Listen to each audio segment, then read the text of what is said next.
In the headlines, flood displaces residents of 13 plateau communities, destroys farms. Police local hunters rescue 14 abducted passengers in Osun. Students beg ASUU to return as other unions suspend strike. Away from Nigeria, Kyiv bans Independence Day celebrations over Russia-Ukraine war. Hello and welcome to Trust News Update. I am Ayuba Ilya. Thank you for joining.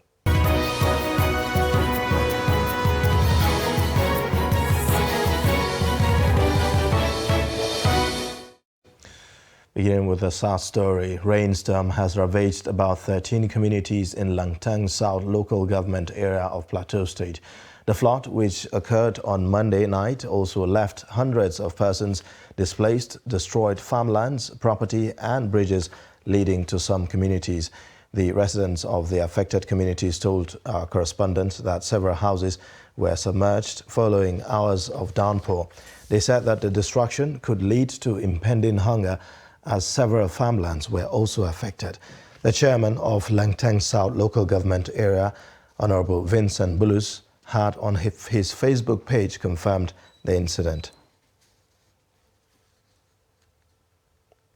14 Ilesha-bound travelers have been rescued from kidnappers in Osun State by policemen in the state and local hunters. A source said that the passengers were abducted by gunmen posing as passengers. Confirming the incident, the spokesperson of the State Police Command, Yemisi Opalola, said, and I quote, "We rescued the passengers from kidnappers with the help of hunters. The passengers were forced into the bush at the boundary of Oshogbo, Ilesha, but were found at brewery area inside Ilesha."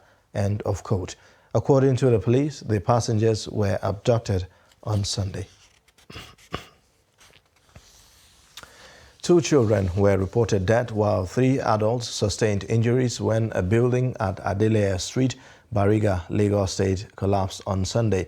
Confirming the incident, the Permanent Secretary, Lagos State Emergency Management Agency, LASEMA, Olufemi Okeosanyitolu, said that the agency, upon arrival at the incident scene, discovered that the tank scaffolding of a 2-story building collapsed on a bungalow beside it and affected 2 rooms. We saw the Lasema bus. The Lasema bus was in the streets last night. So they took her that they are going to give her first aid treatment. So lying her down inside their bus, we were told that they are going to take her to the hospital for treatment. Initially, they were saying they need 1 person to follow her down there. But there was no one around, like none of our family members was around to take her down there. So they took her away with the hope that they are taking her to the hospital. Not until this morning around 5 a.m. when we went outside, we saw her outside. So we asked her that what happened? How? You are not supposed to be discharged this early. And she said it is from Lady Luck Hospital, that the Lasema took her to Lady Luck Hospital. And when they took her there, they stitched the mouth and give her just a little first aid treatment. Then afterwards, Lady Luck people were asking for money, the amount of 15,000 naira. And because the people that were around said, okay, they will bring the money, something of such. Then they had to let her go from Lady Luck Hospital, that since there is no money, she should go. So on getting back home, she had to trek from Lady Luck Hospital back to this place. So we don't understand the reason why Lasema people would take her from here and go and deposit her at Lady Luck Hospital without no proper attention. We don't understand. The Election Petition Tribunal sitting in Oshogbo, Osun State, has granted the prayer of Governor Adegboyega Oyetola for substituted service on the governor-elect Ademola Adeleke. Oyetola was the candidate of the All Progressives Congress in the last gubernatorial election in the state, while Adeleke was the candidate of the People's Democratic Party. Oyetola's counsel, Yomi Aliyu, told the court that Adeleke evaded the service, which necessitated the motion for the substituted service. Trust TV's Hamid Oyegbade reports that the tribunal led by Justice Tese Kume in an ex parte order granted Oyetola's prayers for substituted service on Adeleke inspection of election materials. Sanctity of the judiciary, and we expect nothing than success at the tribunal, because we know what our people voted, we know what Osun's people want and what they voted for, and we know for sure that victory is ours at the tribunal.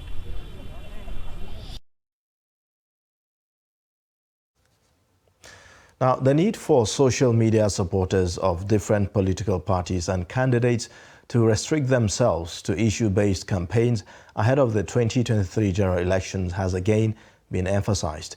This comes as politicians brace up for the official commencement of campaigns in September. The report.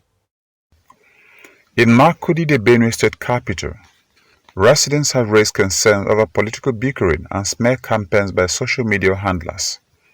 Those who spoke to a reporter called on politicians to guide their supporters through issue-based campaigns. Because if they are not supporting the actions, tacitly supporting the actions of their supporters, I think it will not continue. Because the leaders are actually a reflection of their followers. So I think they have a big role to play in calling their media handlers, image makers, and so as well as their supporters to order. They also say there are quite a number of problems to be addressed in the country rather than acrimonious politics.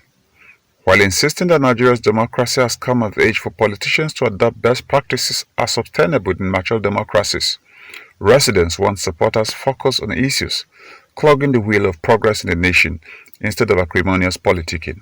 So we need people who can come up with new ways of settling our problems. That's what needed to have been done. Unfortunately, this is not the case.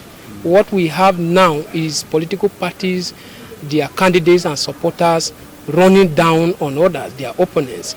Because you have even the constitutional powers allows you to recall any person that is not really working for the interests of the people who voted them into office. So it's a constitutional right that we have to look towards activating that aspect of the law too.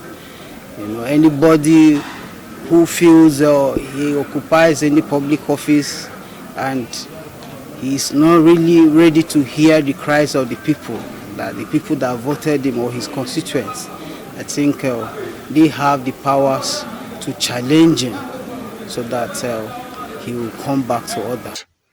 Attacks on individual candidates rather than issues have dominated the social media space, with supporters of candidates overheating the polity, even with a ban on campaign by political parties yet to be lifted. Presidential candidate of the People's Democratic Party, Atiku Abubakar, and Labour Party's Peter Obi took turns to express divergent policy options to get the country out of the woods. The duo spoke at the ongoing NBA Annual General Conference in Lagos. APC Vice Presidential candidate Kashim Shettima also represented Bola Tinubu at the 2020 conference, themed Bold Transition. The report. The Annual General Conference of the Nigerian Bar Association is declared open by the Acting Chief Justice of Nigeria, Justice Olukayode Ariwoola. At least 13,000 lawyers are attending the meeting, which is both physical and virtual. The presidential candidate of the People's Democratic Party, Atiku Abubakar, told the conference that if given the opportunity, he will hand over federal government-owned universities to state governments to manage. I stated that there are 5 key areas that any leadership, forget about party, any leadership, whichever from political party, must confront these 5 issues. And I enumerated them. I said the unity of our country is very, very fundamental. And how do we achieve the unity of our country? Is by making sure that we give every part of this country a sense of belonging. Presidential candidate of Labour Party is, however, optimistic that the 2023 elections campaign will be centered on capacity of the contestants irrespective of their ethnicity and religion. How did we come here? It's a cumulative effect of leadership failure over the years. Because it's 10%, I'll stop here. I would have talked about power. How did we come here? What are we going to do very quickly to come out of this? Very quickly, you need to have a visionary, articulated, competent leadership to start turning around this. Kashim Shettima, APC's vice presidential candidate, said if elected, Tinubu will replicate the transformation of Lagos State on a national scale. I urge my learned colleagues here, my learned friends here, to be rational, to be calm. You should have the boldness and the courage to make informed decisions, not emotional decisions. Speakers at the conference include outgoing NBA President Olumide Akpata and Lagos State Governor Babajide Sanwo-Olu represented. The Gombe State University chapter of the Academic Staff Union of Universities, ASU, has kicked against resumption of academic activities in the institution following a directive by the university management. Trust TV's Ibrahim Ismail spoke to a cross-section of 100-level students who were supposed to resume on 22nd of August 2022. The nationwide industrial action by ASU that stretched for almost 6 months further exposed the rot in the country's educational sector. On 18th August 2022, the management of the Gombe State University ordered students of 100 level to resume on Monday 22nd August 2022 to complete registration and start academic activities. Some of the students said they had lectures and were very delighted with the development before the continuation of the industrial action by the ASU was announced. I attended Gens today, English, and I feel great to be back in school after 6 months of holiday. Back then, when we went on strike as of February, March, I was reading my handouts, but because of the way the strike was now extending, I had to stop reading because it was as if we will never go back to school again. Yes, I really feel bad because I want to continue my studies so that I should finish my graduation the same year as I'm supposed to graduate. I feel like what's their point? Like, they don't have any point, they don't have any reason for stopping us from. Since the management of the school have already agreed, then what's their own point of not allowing us? Because we are just 100 level. We just started the semester, we've not yet ended this because other levels had already finished, they've already written their exam. So they are going to allow us based on saying we've not finished, we've not even started first semester, we've not written our exam, we've not even done our matriculation. So even if it's just for us to come and finish this 100 level or this first semester, and then there shouldn't be a problem. But for the fact that ASU members are the management of JSU don't agree to it, it's not right. That's not right at all. Trust TV visited the ASU secretariat at the university, but the leadership of the union declined comment, pointing that its position to continue with the strike was clearly stated on the circular released on Monday. Efforts to speak to management of the Gombe State University on the matter was also not successful. However, experts believed the social impact of the ongoing ASU strike cannot be understated. They hope FG and ASU will be able to reach an amicable solution soonest. From Gombe, Ibrahim Ismail reporting for Trust TV. Meanwhile, university students have pleaded with the Academic Staff Union of Universities to suspend its current strike to enable them continue with studies. The appeal followed the suspension of strike by SANU and NASU. Students say the prolonged ASU strike has caused them untold trauma, with others lamenting that they may not be eligible to participate in the National Youth Service Corps NYSC scheme due to age. Strike is not anything new. I got into school in 2018 and I should be graduating by now, but I'm still in 300 level because we've been having consistent strikes. So by now, any student who means to, do something really nice for their future should know that the federal government and the ASU are really not getting along. For Benue State, for example, you can go to the farm. This is the farming season. So many things. ASUU is that they should also consider by resuming back to school, because the strike has really affected us for we the students. Like me, I'm supposed to be a graduate now, but because of the strike, and even my youth service is at stake. ASUU is taking this thing too far. It is true they like normally if they go on strike, things usually lessen down. But in this case, ASUU has taken this thing too far. I mean, it is close like 7 months, going to 7 months now. ASUU is still on strike. For others, it is time for the government to do the needful and save the future of young people seeking university education in Nigeria. I just want to call on the federal government and the ASUU to try and settle their differences. This is not the time to blame each other. We students, we are at home and we are not happy about it at all. Usually I was supposed to be graduating next year, but because of the long strike, I don't think it will be possible for me to graduate next year again. And you can see it's delaying students a lot. So I just want to call on the federal government and the ASUU to try and settle whatever differences they have. The university unions down tools since February, demanding for earned allowances, infrastructural deficits as well as payment options. SANU and NASU have suspended the strike to give way for further negotiations. ASUU, however, insists its salary arrears accumulated because of the no work no pay policy be paid before it can suspend the over 6-month strike. You're watching the news update on Trust Television. Coming up shortly, we'll take a look at the living without electricity for a long period. Details of this and more after the break.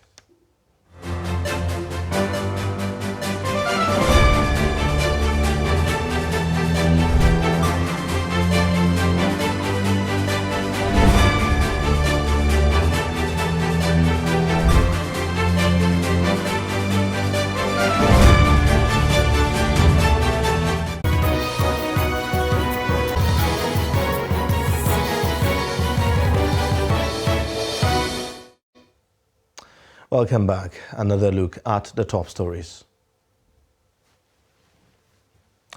Flood displaces residents of 13 plateau communities, destroys farms. Police, local hunters rescue 14 abducted passengers in Osun State. In other news, the House of Representatives Committee on Finance has discovered serious contradictions in the figures released by the Transmission Company of Nigeria as power generated by Azura Power Company from 2015 to 2020. Azura Power Company signed a $33 million take-or-pay contract with the NBED for the power generation of 450 megawatts to the national grid, but records by TCN showed a far cry from that figure. The report. The House of Representatives Committee on Finance investigating the sale of 5 power plants in the country has unraveled infractions in the power generation contract between Azura and Nigeria Bulk Electricity Trading. The contract amount of $33 million was to enable Azura supply 450 megawatts to the NBED for eventual sale to the Transmission Company of Nigeria. But the committee, however, discovered serious infractions in the amount of energy generated by Azura monthly in contrast to the 450 megawatts expected. Not only Azura, but directly companies. That's why you are here before us.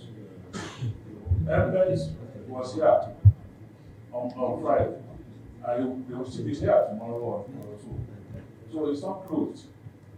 I'm only asking you from your own function as an evacuator of power, what power you have been evacuating from a 450 power generation company. We have not gone into other power generation companies. This prompted lawmakers to further demand clarifications on total supply of energy demand and consumption by Nigerians. But there is an average consumption demand of the people who use Azura's services. What is that average consumption demand? What we have given you here are the figures TCN has evaluated right from the inception in December 2015 2017. That's when they commenced the operation. So in other words, you cannot tell me this one 1,755,900. You cannot tell me how many megawatts. You don't know. I know, Chairman, 1,755.9 megawatts. That is what it is. The market operator is the man that administers the fund that is being generated in the whole power sector. So he decides what goes to TCN, he decides what goes to all the generating companies. So they are more or less independent. The committee was dissatisfied with the information provided by the TCN representatives, as such insisted that the DG, TCN, appear in person to give answers to the nagging questions bothering the committee. The committee adjourned to Tuesday for further hearing. Communities in Bassa local government area of Plateau State say that 4 months of no electricity in the entire area has increased rate of crimes in their localities. The residents told Trust TV on Monday that the blackout in the communities followed a windstorm that destroyed 30 electric poles in the local government area. Ado Musa has more. Members of the affected communities said since after the destruction of the poles, the Jos Electricity Distribution Company, which is responsible for the repairs, has not done anything to restore power in the area, describing the situation as a total disregard of the rights of consumers. The community said the development had resulted to high rate of crime in the area, adding that people who rely solely on electricity for their businesses have been counting losses, while some have closed them due to the cost of diesel. For now, it has been 4 months that we have total blackout in Bassa community, and it has affected about 9 communities, and the authority concerned have not done anything about it. It has a very negative implication or effect on the residents of the community, because people that uses electricity for their businesses now have rendered their businesses comatose. By virtue of that, they've not worked it. Like you can see the poles lying down behind me. It leads to houses. They can't access their homes by virtue of that. Look at their cars parked outside, and so they can't access anything. The spokesperson of the company, Friday Elijah, denied that they had neglected the areas, explaining that after the destruction of the poles by the rainstorm, they had fixed more than 30 poles and had repaired 80% of the electrical faults. When we learned that there was a natural disaster in that locality arising from falling poles, which was actually occasioned by windstorm, the company expeditiously moved to the location. We procured 37 concrete poles, and we've mounted all of them. We've restored supply to 80% of the community of Bassa. Residents are hopeful that sooner than later, their communities will enjoy power supply after a long while. From Jos, Ado Musa reporting for Trust TV. Nigerian government and experts in the oil and gas sector have expressed concerns over the monumental oil theft in the Niger Delta region. As a result of the illegal activities, it has become difficult for the nation to meet its quota set for oil-producing countries by the Organization of Petroleum Exporting Countries, OPEC. The presidency says it is set to unmask those behind the economic sabotage, but an expert says decisive action is needed to halt to the menace. Nigeria's oil sector is struggling to attain its full potential, largely to oil theft and pipeline vandalism. The destructive pattern has cost Nigeria $1 billion in revenue within the first quarter of 2022.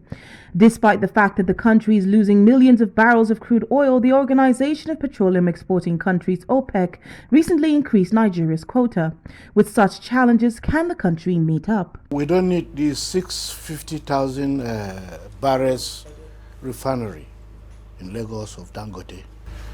Nigerians should not put so much hope because Dangote, as a businessman, he will refine the products and sell at international market. Today, because of oil theft, NNPC cannot, when they produce around 900 barrels per day, your brothers and sisters, they will steal half of it. And they are Nigerians. Senior Special Assistant to Media and Publicity to the President, Garba Shehu, also speaks on the issue. Some actors in the law enforcement process are themselves complicit. It becomes, we are unable to meet our OPEC granted quotas. We used to fight OPEC, give us more quota. They give us quota, we are not able to. This is very embarrassing. And as we speak today, you know that the Nigerian Navy, the Army, they are massively involved. In fact, all of the security agencies are massively involved. I'm hoping that in the next few days, Office of the National Security Advisor will be presenting to the nation big men who are promoters of this kind of business, who are beneficiaries of it. They're being caught. Due to the fact that Nigeria is highly dependent on oil, there is a need for the government to act quickly. So I think the government must do something critically to make sure that they know all these people doing this oil bunkering. They should be brought to book.